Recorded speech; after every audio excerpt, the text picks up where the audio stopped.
My name is Jonah. I took the night watch job at the Caldwell Municipal last month because I needed steady pay and quiet hours to write. The building is a brick relic that smells like old glue and varnish, and at night it feels enormous. Galleries yawning into shadow. They just installed a new wing when I arrived. A handful of portraits and photographs donated by a collector nobody could name. They were odd pieces, faces that seemed to angle their attention differently depending on where you stood. I joked about that with myself while I made the coffee, thinking museums like strangers who don't blink. I had no idea how literal that joke would become. My first full night there, I walked the new wing twice. One portrait, a woman in a green coat looking slightly to the left, kept feeling wrong. Not bad wrong, wrong in a way that made the back of my neck tighten. I would step closer and think, her mouth is narrower than before. Then step back and tell myself I hadn't noticed it until just now. I chalked it up to fatigue, but later, over the late night feed, I saw someone on the street outside. My neighbor, Mary, walking toward the diner. She waved at the camera. She looked like Mary, but not exactly.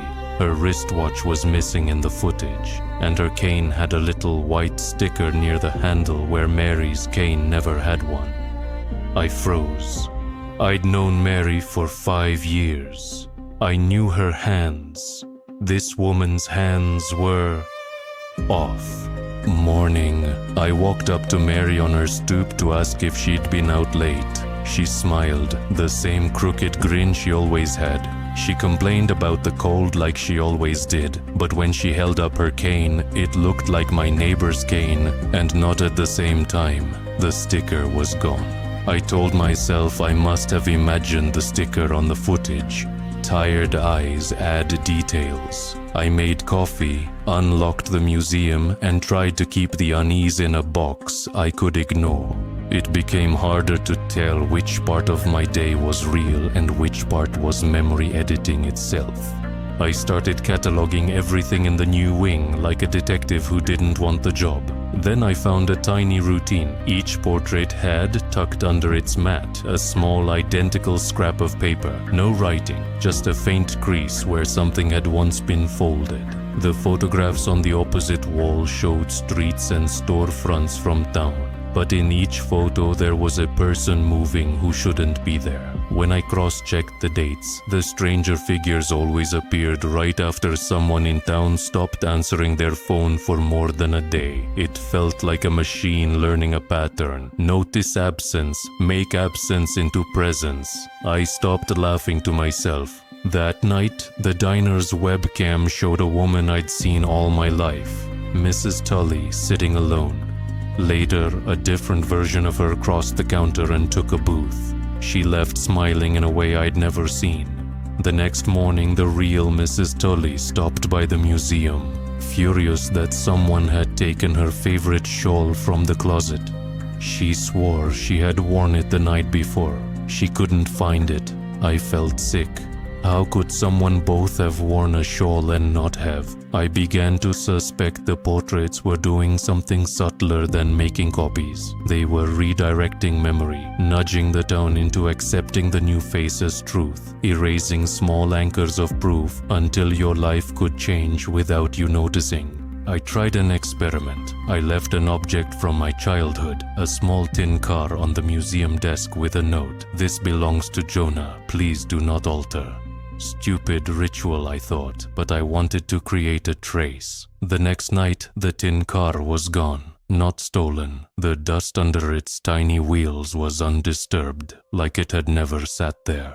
On the security feed, a figure, no, a shape, stepped into the gallery for 1 second, stood where the car had been, and stepped away. The file was corrupted around the moment of the step. But if I zoomed in just enough, the feed showed a faint impression on the floor, as if something heavy had been placed there a long time ago. My hand trembled. Then someone I love changed. My sister, Emma, called one afternoon to chat about the old house. They'd been renovating. Her voice on the phone was the same until she told me she'd sold a painting from our childhood room.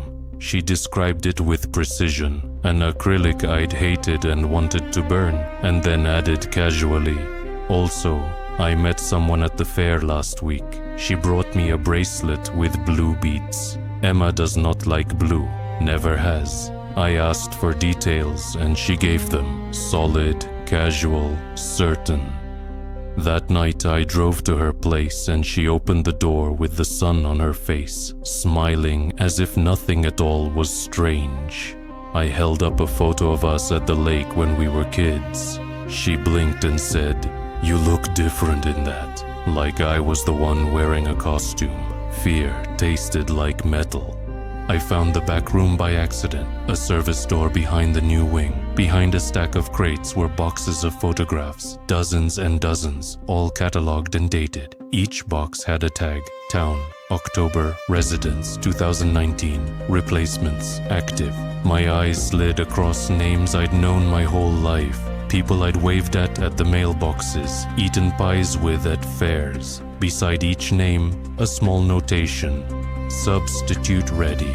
The handwriting was my collector's neat, old-world script, but the ink was fresh. I realized then the museum wasn't preserving people, it was rehearsing replacements. The thing in the frames was not passive, it was preparing an alternate history. I confronted the curator, a quiet man named Harlan, and found him unsurprised. He told me about the donor, a traveler who collected faces and offered them back to towns that were losing people. "Our world forgets," Harlan said with a tired shrug. "We offer continuity." When I pressed him, "What sacrifices?" he didn't flinch. "They ask for one thing," he said. "Don't look too long at the wrong face." The idea was obscene and simple. The museum stitched replacements into town, so the ledger of life read continuous. But continuity at the cost of who you are. I felt trapped between righteous anger and the creeping idea that everyone I knew could be quietly rewritten if I did nothing. I had a choice: walk away and let the town sleep in that made-up continuity, or fight a museum that revised the ledger of lives. I tried to remove a portrait, just one small frame, and the glass was cold as ice. When I blew on it, my breath fogged the surface, and for a second I saw not one face but 1,000 flickers. Townspeople moving through frames, moving into streets. The frame tugged back like a magnet in my hands, and I felt the awful sense that I too could be parceled into a section of wall and replaced on the sidewalk with someone so close to me I wouldn't notice until I stopped existing. I left the frame on the floor and walked out into morning light, clutching the last proof I had. A dog-eared photograph of Emma and me, both laughing, ink smeared in the corner from when she'd once spilled soda on it. For now, those small stains were real. For now, I was still Jonah. But when I look at faces in crowded places now, I measure them. The watch that never ticks, the scar that might be gone, the missing mole. I count the tiny things that anchor a person to themselves. I count, because counting is a way to refuse the replacement.